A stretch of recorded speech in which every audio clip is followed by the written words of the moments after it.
বেগম জুবাইদা রহমান পক্ষে আমরা যে আপিল দায়ের করেছি হাইকোর্ট ডিভিশনে against her conviction and sentence, সেটা আজকে আপিল এডমিট আগে হয়েছিল, রেকর্ডও আসছে। তো আজকে সেটা আমাদের অ্যানেক্স 15 নম্বর কোর্টে এই মামলার শুনানি শুরু হয়েছে এবং my friend mister Zakir Hossain Bhuiyan উনি সকাল 10:30 থেকে এক নাগাড়ে এই মামলার সমস্ত এজাহার, চার্জশিট, জাজমেন্ট, সাক্ষীর নকল সমস্ত কিছু উনি কোর্টকে পড়ার পরে I was assisted as senior with my friend Mr. Ruhul Qudus Kajon and Barrister Kaisar Kamal and whole the defense team who were with me. তো লাস্টলি কোর্ট আমাকে বললো যে আজকের মতো যদি অ্যাডজার্ন হয় তাহলে এই মামলার জিস্ট ল পয়েন্টে আপনি কিছু বলেন যেটার উপরে আমি চিন্তা করতে পারি, কারণ আমাদের next session has been fixed on Monday at 2, যে এই সময়ের মধ্যে আমরা কি চিন্তা করতে পারি। তো আমি দুটো পয়েন্ট আজকে কোর্টের নজরে এনেছি। একটা হলো যে মিসেস জুবাইদা রহমান এই মামলায় তাকে দোষী সাব্যস্ত করা হয়েছে 27(1)/109-এ, বাট তার এগেনস্টে চার্জ হয়েছে 26(2) এবং 27(1) ধারা দুর্নীতি দমন আইনের রেড উইথ 109, শুধুমাত্র 27(1)/109 না, 26(2)তেও।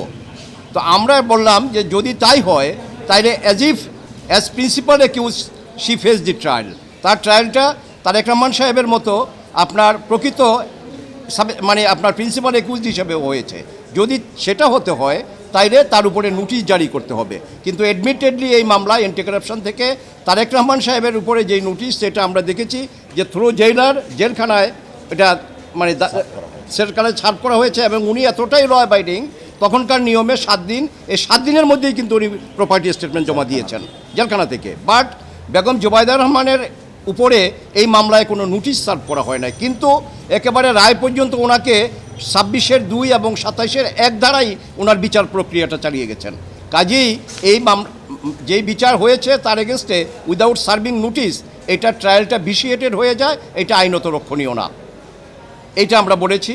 আর আরেকটা যেটা সেটা হলো যে তারেক রহমান সাহেবকে এই মামলায় যে আনা হয়েছে, এখানে যেই প্রপার্টি উল্লেখ করা হয়েছে এই প্রপার্টিগুলো আইন বলতেছে 27(1) of the anti corruption commission act 2004-এ এটা স্পষ্ট যে শুধুমাত্র properties acquired disproportionate to my non source of income এটা হলেই হবে না, that properties shall have to be acquired in a illegal means, অসাধু উপায়ে অর্জিত হতে হবে।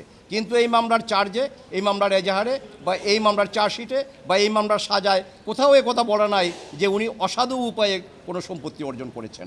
কাজেই আইনের দিক থেকেই আপনার এই মামলাটা রক্ষণীয় না এবং এই জাজমেন্টটা টিকতে পারে না। Up to this extent we have submitted today before the honourable court. Next session আছে মানডে at 2, ওই দিন আমরা বাকি আর্গুমেন্ট করব।